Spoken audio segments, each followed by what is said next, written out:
अंदर इसकी जो इनिशियल सप्लाई है वो 3 ट्रिलियन है। 3 ट्रिलियन जब इसको लॉन्च किया गया फरवरी के अंदर इसी साल के अंदर, तो उस वक्त इसकी सप्लाई 3 ट्रिलियन थी।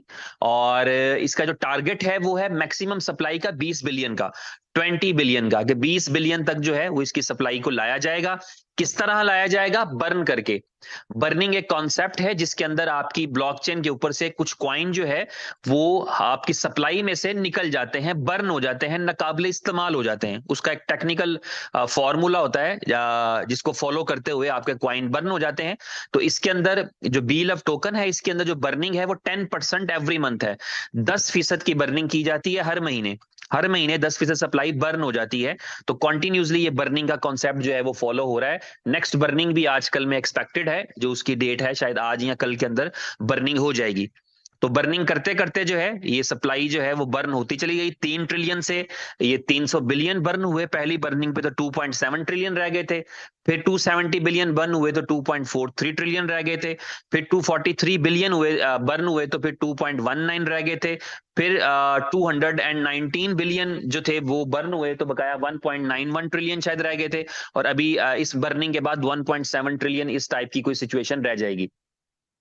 इसके अंदर कंपनी ने इसकी एवेल्युएशन के लिए, क्योंकि इसका एक रोड मैप है, इसका एक टारगेट है इस क्वाइन को, क्योंकि अमूमी तौर पे जब ITOs होते हैं या जब इनिशियल टोकन ऑफरिंग की जाती हैं, तो इन इनिशियल टोकन ऑफरिंग्स के अंदर फंड रेजिंग करने के बाद, टोकन्स देने के बाद कंपनीज टाइम ले लेती हैं ताकि उस टाइम के अंदर कोई ना कोई आइडिया बिल्ड कर सकें, उस टाइम के अंदर कोई ना कोई अपॉर्चुनिटी बिल्ड कर सकें, उस टाइम के अंदर कोई ना कोई यूजिबिलिटी लॉन्च कर सकें। तो उसी तरह यहां पर यह है कि ना सिर्फ के कंपनी ने वो टाइम गेन किया, बल्कि मीनवाइल एक अपॉर्चुनिटी भी दे रखी है कि लोग इसमें दो तरह के काम कर सकते हैं। पहला काम यह है कि अगर वो चाहें तो एक्टिविटी परफॉर्म करते हुए अपने टोकन्स इंक्रीज करते रहें। और दूसरा, जो आप टोकन इंक्रीज करते हैं, टोकन बढ़ाते हैं, आप उनको बेच भी सकते हैं। आपको अथॉरिटी है उनको सेल करने की, ट्रांसफर करने की। अगर आप सेल करना चाहें, बेचना चाहें, जहां बिकते हैं आप बेच सकते हैं, तो उस तरीके से आप कर सकते हैं। इस टोकन को अभी just in a few days, चूंकि जो लोग इस कंपनी से, BFIC की ब्लॉकचेन से या इनोवेशन फैक्ट्री से जुड़े हैं, उनको अंदाजा है, उनको पता है कि सेम टाइम के ऊपर एक ही कंपनी जो है वो मल्टीटास्किंग कर रही है, मुख्तलिफ प्रोजेक्ट्स पे काम कर रही है। तो इसलिए कुछ टाइम जो है वो ऊपर नीचे हो जाता है, कुछ चीजें कम ज्यादा हो जाती हैं। तो यहां पर जो है डेक्सा जो है, डिसेंट्रलाइज एक्सचेंज जो है, dexa.exchange के नाम से यहां पर आपको ऑप्शन मिलने वाला है, जहां पर आप BLOVE टोकन को बाय भी कर सकेंगे, BLOVE टोकन को सेल भी कर सकेंगे। और यहां पर हमें 2-3 किस्म के पेयर्स मिल जाएंगे। एक पेयर मिल जाएगा हमें BLOVE के साथ USDT का, कि हम टीथर के साथ उसको बाय कर सकें, सेल कर सकें। दूसरा ऑप्शन हमें यहां पर मिल जाएगा BLOVE के साथ BFIC का, कि BFIC के जरिए हम बाय कर सके, सेल कर सके। तीसरा हमें ऑप्शन मिल जाएगा USDB के साथ भी बाय सेल करने का।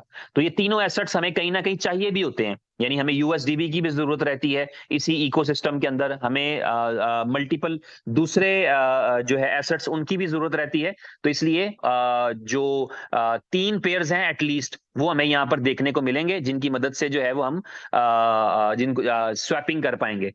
अब यहाँ पर आप देख रहे हैं, ये है कंपनी का रोड मैप, ये है कंपनी की कमिटमेंट। एक्चुअली जिस कमिटमेंट के अंदर आप ये देख पा रहे हैं, ये शायद आपको डिस्टर्ब कर रही हो बार, तो यहां पर आप देख सकते हैं कि आपको रोड मैप में लिखा है कि आपके पास जो है वो इस BLOVE टोकन को $2 की प्राइस पे ये कंपनी लिस्ट करने का इरादा रखती है, और 50+ एक्सचेंजेस के ऊपर और 100+ क्रॉलर्स के ऊपर इसको लिस्ट किया जाएगा at the end of 500 days approximately.